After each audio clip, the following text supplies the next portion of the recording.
Hey guys, this is God of Politics. I'm going to a brand new video, but before we get started with this video, please like this video and subscribe to the channel. Also follow me on Twitter and join the Discord. Those are both linked down in the description.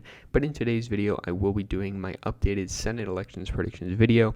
I haven't actually done one of these since February, so it is good to be back and doing another one of these videos. And a lot of things have changed since then. We've had some interesting primaries, including in Pennsylvania and Ohio.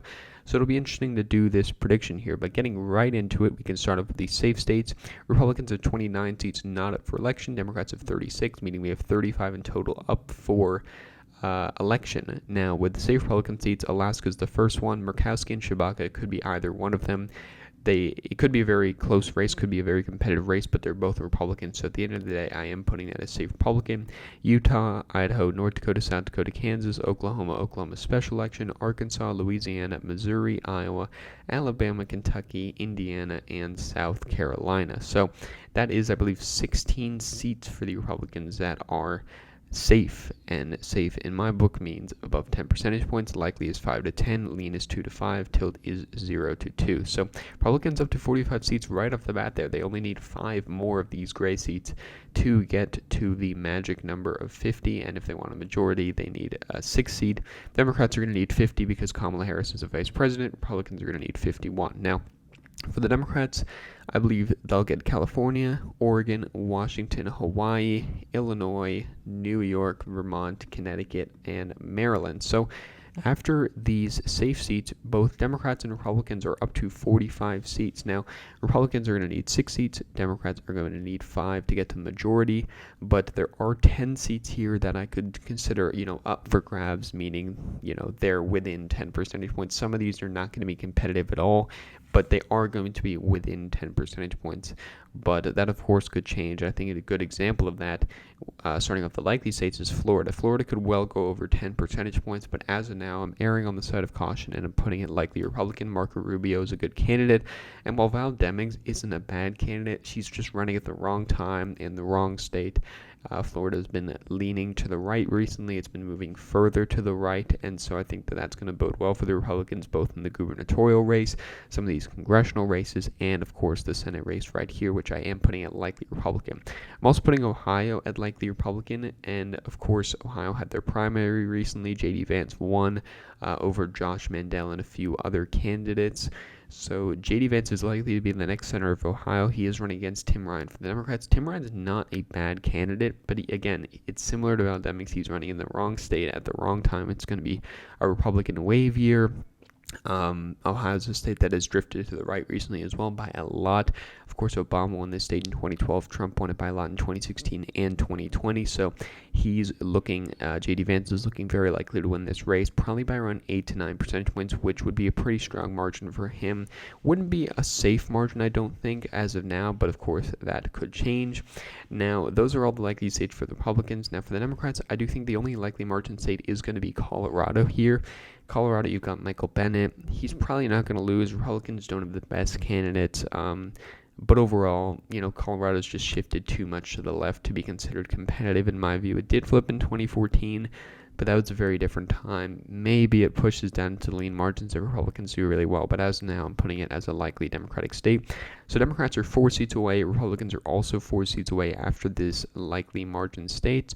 After those likely margin states. So getting into the lean margin states, I'm going to first start off with North Carolina. Now, North Carolina is a state that I could end up seeing in the likely margin when it's all said and done. Of course, we have Ted Budd, the Republican candidate here, versus Sherry Beasley. Ted Budd and Sherry Beasley were both recently nominated. We had the primary a few days ago here. Ted Budd is a pretty decent candidate for this race. He's got a lot of endorsements, including the Trump endorsement. He did quite well in the primary, winning I believe a very strong, 58% of the vote. So he did even better than the polls. He pretty much won every county with the exception of Mecklenburg County to McCrory. Now, as for the Democratic side, Sherry Beasley, of course, won by a very substantial margin, getting 81% of the vote.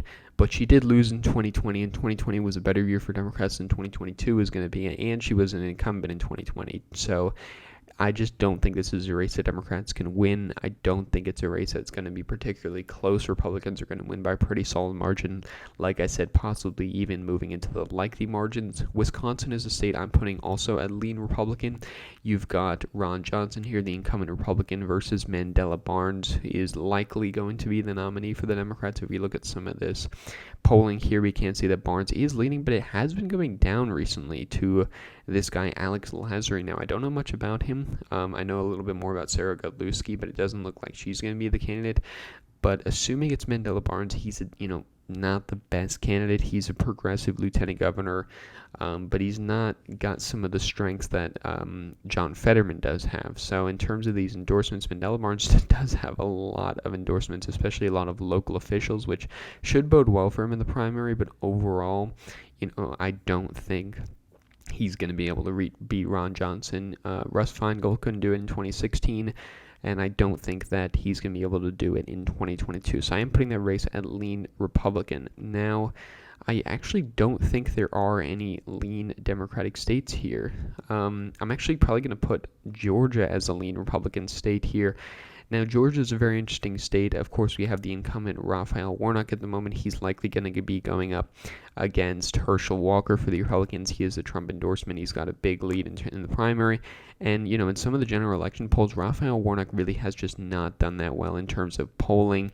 And polling, is not likely to overestimate the Democrats. It usually doesn't. Of course, 2020 in Georgia was a little bit of a different story. But overall, I think that Herschel Walker is going to end up winning this race. I think that it's not going to be purely because of the red wave year, but that's going to have a large impact on it, and that's going to be a big reason why he loses probably by about 2.5 percentage points. This is really going to be the last good year for the Georgia Republicans in a while, I think. 2024, I think, even if Biden's not that popular, and if he does lose, he still may end up winning Georgia. That, we've seen the population growth, we've seen the trends. We've talked about this a million times before. Georgia's a very interesting state. But in terms of 2022, I do think Herschel Walker is going to win. Now, I actually might put Arizona and Nevada both as lean Republican states. Now, this could be a big call. Because, Arizona, you've got Mark Kelly against, it could be any of three candidates, really. It could be Jim Lamont, Mark Brnovich, or Blake Masters. And it does depend on the candidate, but overall, part of this argument is really just the year's going to be so strong for Republicans. Biden is not popular. We've got a lot of things going on right now that have made him unpopular, and it's just really not going to help people down the ticket, including Mark Kelly. It's unfortunate for him that he's up during a year like this. Similar thing in Nevada, you've got Catherine Cortez Masto, who has really not separated herself from the National Democratic Party enough, and that's going to be to her detriment, because on the Republican side, you're probably going to have Adam Laxalt, who is a decent candidate here. Now, in terms of polling, it's been pretty inconsistent. You have OH Predictive Insights, who has polls like these. You have Democratic internal polls, but we do have some other Republican leading polls here, and they do show Adam Laxalt winning. So at the end of the day, I think both Adam Laxalt and whoever the Republican candidate is in Arizona probably end up winning by a lean margin. I'm going to put Pennsylvania as a tilt Republican state. Now, we do still have some uncertainty in terms of the primary, whether it's going to be Oz or whether it's going to be David McCormick. I think if I had to say someone right now, I would say Oz. That's who I predicted originally, but we don't fully know with these things. Oz does have the Trump endorsement. Trump is certainly not happy about the possibility of McCormick winning. He's not going to win Oz by a very substantial margin. If he does end up winning, he's got less than a third of the vote, which is really not strong for him going into a general election. John Fetterman, I actually think, is a decent candidate, but I think that overall, at the end of the day, he probably does still lose, and that's, a lot of it has to do with the fact that it's not going to be a good year for the Democrats overall. In Pennsylvania, we saw in the primary, Republicans did beat Democrats in terms of turnout. Republican turnout is up everywhere, and I think that's going to lead them to victory in the state of Pennsylvania. Now, New Hampshire is a very interesting state. I am going to put it as tilt Republican, but it's, not as safe as I would say some of these other states are. Some of these flips for the Republicans, Arizona, Nevada, Georgia, are much surer than the state of New Hampshire is. Now, she has been leading in the polls, but, the polls aren't always accurate. The year is stronger for Republicans than I think many people think. Of course, this is not Sununu running for Senate, who would have won by a very strong margin, but I do think that the Republicans probably do still win this race. I think they'll win it. It's going to be very narrow. I really could see this race going either way. Maggie Hassan could win.